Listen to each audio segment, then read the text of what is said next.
The thing about Bitcoin is that you need to start early about it. I met a guy who financed his entire study in London because of Bitcoin. I think that's the way to go. You know how many hours I wasted on calling the banks.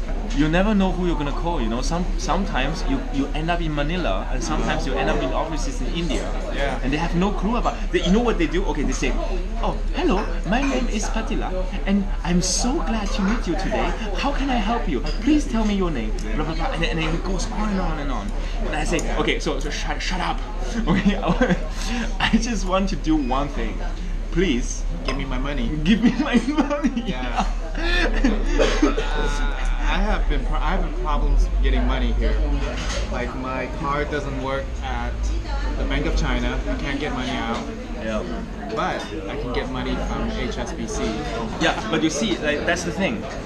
When you are a customer of a bank, you never know what is happening behind. Yeah. But if you have cryptocurrency, you know exactly what's going on because you have that, and there's no intermediary. So the only thing that you have to learn about is how the cryptocurrency work in terms of its mechanics and dynamics in the market. But once you know it, you know the entire thing. You know, you don't have to know the banks because you never know the banks. They always keep secrets. You know. Yeah. So you're gonna get some. I'm gonna get all my money out. I'm gonna put it into Bitcoin. Yeah, different stuff. Yeah, definitely not in cash because I don't believe in it anymore. I don't believe in cash. I don't believe in banks anymore.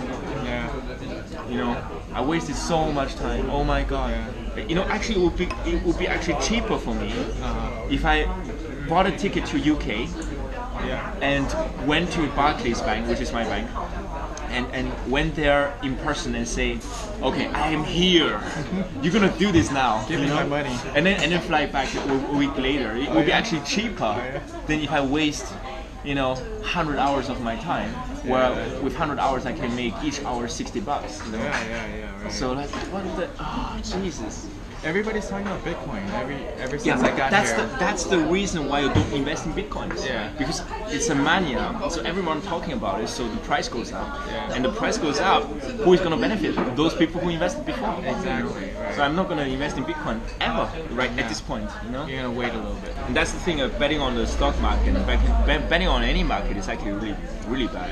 I read this book, Intelligent Investor. This is it's a classic book. And he's like a short. Doesn't he? He's the guy that shorts the market. No, he's the guy who knows how to short the market, but he usually doesn't. Oh. Yeah, because it doesn't make sense to him in the long term. Right. So he's not the guy who would like make money like boom. You know, he's the guy who is like steadily, making 3% every year, 10% every year. So look, if you invest in the stock market, it's not. You can't just be like rich like that. No way. Right. You know? Unless you have a lot of money. Even if you have a lot of money, you will lose a lot of money if you don't know how to do it. Yeah, that's true. So I wouldn't touch it until you know exactly what you do. There are two trading schools. They're actually free. There is this fundamental trading. There is technical trading, and there is market sentiment trading. So the market sentiment trading goes like. It's psychology. It's all psychology. You know?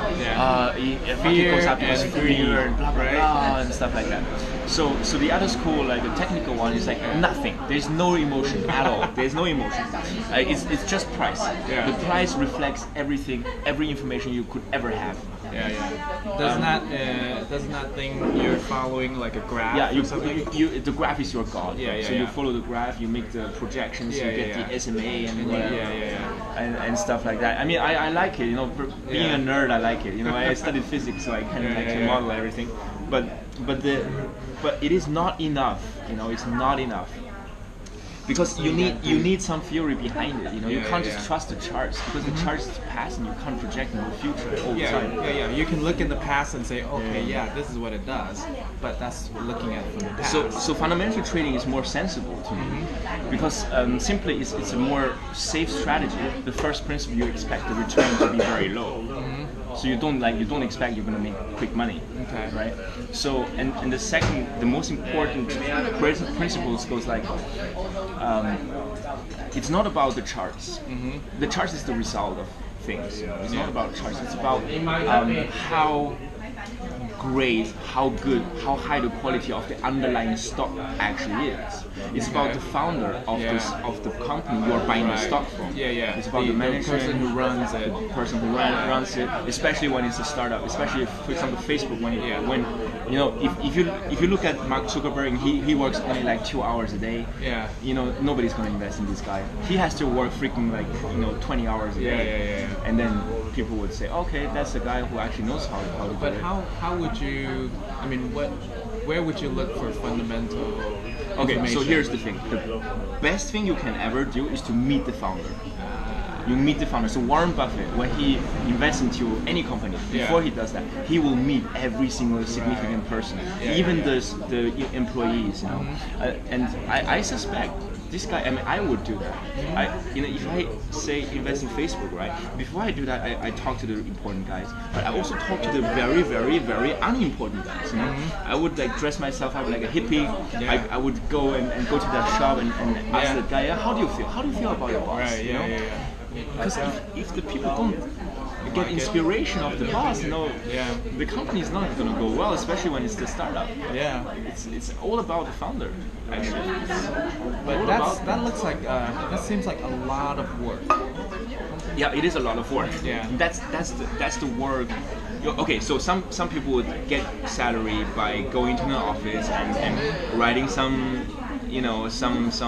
lines in an Excel sheet, and he will get paid like, I don't know, $2,000 a month, right? Pre-tax, after tax, like $1,000. So that's the time.